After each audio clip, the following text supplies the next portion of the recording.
What's up, everybody, and welcome to the Fight Franchise and our kind of recap and review of the Manel, Kape and Mohamed Mokaev fight, but more importantly, the news that has transpired after the fight with Dana White seemingly axing Mohamed Mokaev from the UFC in his post-fight press conference. And going to kind of give our breakdown and thoughts of this kind of news that came out, because UFC 304 has wrapped up. Belal Muhammad is champion. Tom Aspinall defended his interim heavyweight title and is seemingly the next contender for John Jones and Stipe Miocic. We knew. And Paddy the Baddy had a great win. But the biggest kind of piece of news, which has kind of overshadowed everything, I feel, is Dana White's treatment of Mohamed Mokaev after the fight, saying, look, I'm done with him. I'm no longer in the Mohamed Mokaev business. PFL are going to have a great champion. So in the lead up of the fight with Mohamed Mokaev and Manel, Kape, heated build-up. You know, Mohamed Mokaev. And the one thing about Mohamed Mokaev, most of his build-ups, he's a fierce guy. He talks a lot of trash, gets in his opponent's face. I think he's kind of one of these guys who really needs to dislike his opponent to get himself hyped up and then get in there. And it's fun to watch. I'm actually a massive fan of his. I do enjoy his fights. I do enjoy his fight style, and I do enjoy him as a fighter. You know, a lot of people are saying he's a boring fighter, but even in some of the fights where he uses a lot of grappling or wrestling, I think what people don't like when he's in any striking predicament, he shoots for a takedown. It's just smart fighting, and he's going to do what's best for him and how he likes to fight. You know, he's fought back from adversity. He's got some great wins on the, early prelims of fight nights in the UK. And he was always kind of entertaining for me to watch. And because maybe I rooted for him, I was more invested in the fights.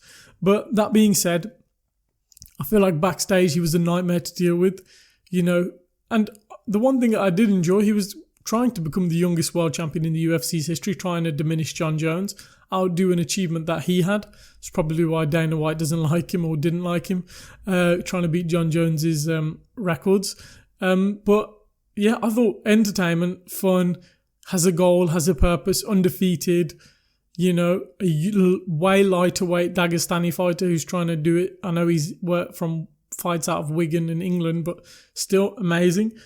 And then the build-up of this Manel Kape fight, the rumours are that they bumped into each other at the PI, they scrapped in the PI.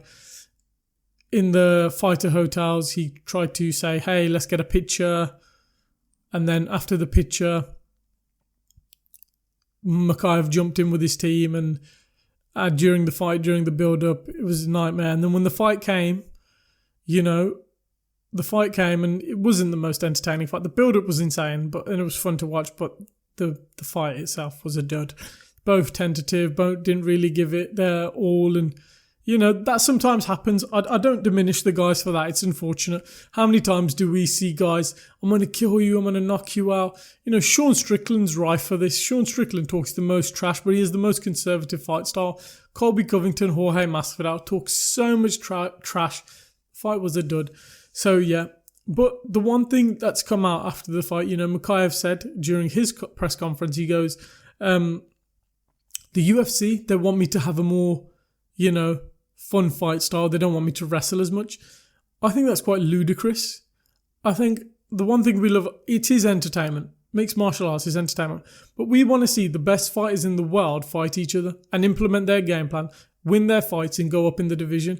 So the fact the UFC said that is a bit strange to me, when they kind of big up guys like Colby Covington, who, and let's be honest, Colby doesn't have the most exciting fight style. I know a lot of people, like Colby Covington, when he was, on his resurgent, talking trash about every fighter under the sun, they were like, oh, he has this. They acted like he had an amazing fight style, Colby Covington, just because of his trash talk. But in reality, he had a boring fight style. But he was loved by Dana White, not loved, but Dana White and the UFC enjoyed him for the most part. But when Mokaev does it, it's a problem. It doesn't make sense to me. But anywho, let's kind of break down that Dana did a video and what he said. I'm sure one of the matchmakers probably said something to him or whatever, but so the first thing he says, he goes, the matchmakers aren't very big fans of him, being Mokaev. The funny thing to point out is, Dana White, you are the matchmaker. So the matchmakers aren't fans of his. Dana White, the matchmakers, Dana White isn't a fan of him. That's what he's first trying to say. Maybe Hunter Campbell. I don't think Hunter Campbell really cares. I think Hunter Campbell likes just making fun fights. You don't know about the other guys like, I forgot his name, Shelby, and the other guy, McMahon and whatnot, who make the fights and whatnot. But Dana White is one of the main matchmakers. He says it. We've got the war room. I love going in there on Tuesday and making fights. So Dana White's outright just saying, I'm not a fan of his fight style. Shoot takedowns in this business. A lot of guys that fight with that type of style, but it's a lot more than just that. But Mokaev is the guy that you'd want to bring back to the UFC because he said his contract is totally done now. Yeah, he is. He's under contract. He's not under contract anymore. Okay. But would you be interested in, keeping him around in the fall? I think the PFL is going to get a great undefeated guy. I think the PFL is going to have a great undefeated guy. And I don't think Dana's the kind of guy to mince words and back out on something. And I feel like it is one and done for Mohamed Mokaev, which is a very sad thing to say because the flyweight division, at one point, we was looking at, okay, Alexander Pantoja is going to build this great title reign of title defenses, and then his next title contender's been scrapped, so I have no clue what's happening in that. We don't have a clue what's happening in that division. But yeah, he's done with him, and it's crazy.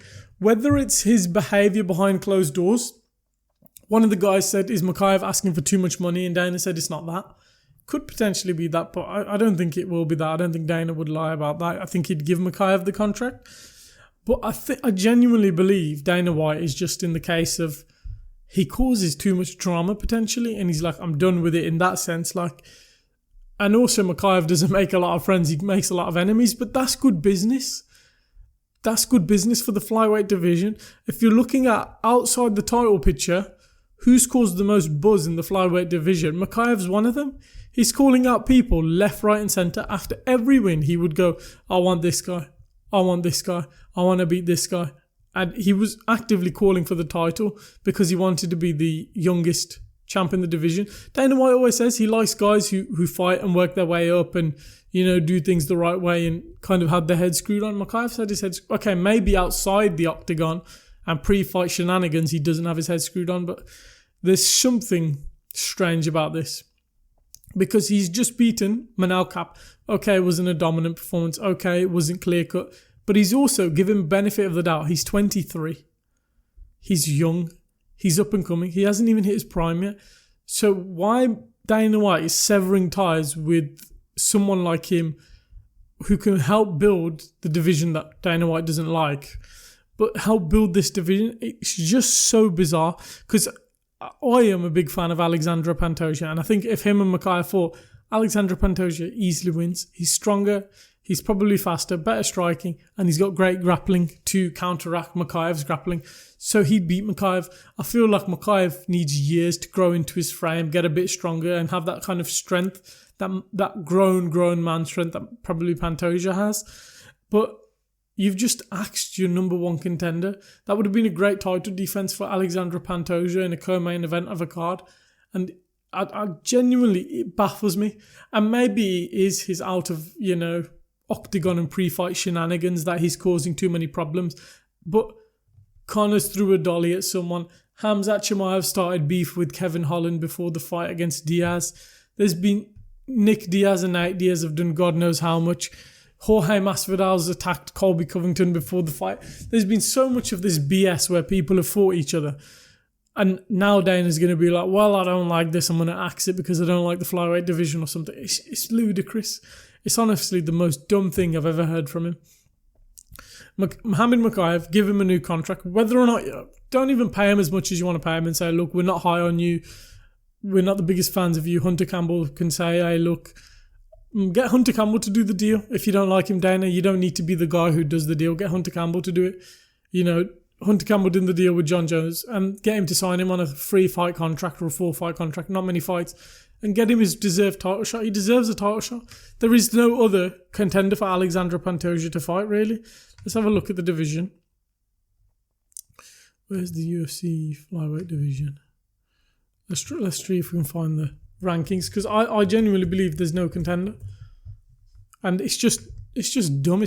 Dana White's a very petty guy, unfortunately, and it's a shame to see, but Alexandra Pantoja is champion. Brandon Royval, he's beaten. Brandon Moreno, he's beaten.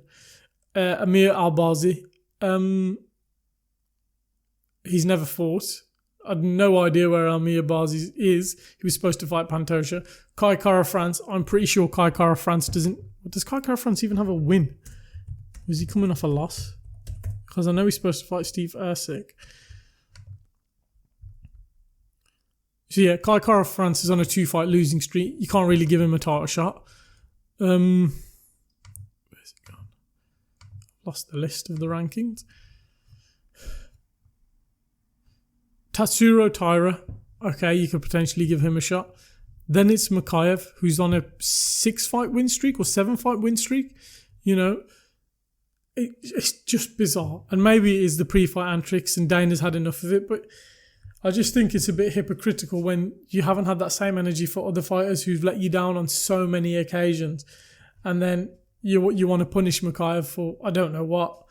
Yeah, it's a bit of a strange one. Dana's never going to tell us the full picture, and Dana's always going to paint the picture in his favour and against Mokaev and make Mokaev look like the bad guy. But I think it's just such a shame to lose a talented fighter for no reason. If anything, he brought more eyes to the build-up of the fight. Okay, yeah, him and Kape shouldn't be scrapping before the fight, but they brought more eyes to the bloody card than most people did. You know, Bilal Muhammad was talking trash, but Leon Edwards didn't do much. You know, Aspinall and Blades were quiet as a church mouse. It was Mokaev and Kape who really, you know, carried the entertainment on Embedded in the fight week and whatnot. So yeah, I think it's a bit shit that he's kind of axing him from the UFC. I hope they can come to a resolution and say, look, okay, it was in the heat of the moment. I didn't have any sleep. I was 6 a.m. in England. We'll sign you on a 3-4 fight contract and kind of get a resolution from that, because it'd be a real shame to get 7 wins like that and not get your title shot because of politics or something like that. I think it's a bit shit. And I also think it's a bit shit to say, look, you pride yourself on MMA is the best combat sports in the world, the best fight the best, regardless of fight style. Jiu-jitsu guys, grapplers, strikers, kickboxers. It's why we love the sport. But to go, hey, you're not that fun, don't wrestle. Bit shit, innit? We want to see the best fight the best. So yeah, that's kind of my thoughts on that. I'm siding with Muhammad Mokaev. I know a lot of people do not like him. They do not like his fight style. But I think it'd be a bit of an injustice to say just because you don't like his fight style, he deserves to be cut from the UFC. I think that's total bollocks, because there are a lot of fighters before Mokaev who you'd look to cut. Carla Esparza for one of them. Exact same style as Mokaev. She's still in the UFC. God knows how. Colby Covington doesn't have the most entertaining style. Bar the one war he had against Kamaru Usman, more boring style than Mokaev. At least Mokaev, he's in danger and then pulls off, you know, these winning submissions. So yeah, we'll see what happens with that. Hopefully they find a resolution and they sign Mokaev to a contract and he gets his title shot. But most likely, I think Dana will go, no, I'm axing him just to prove a point. So let us know what your thoughts are in the comments down below.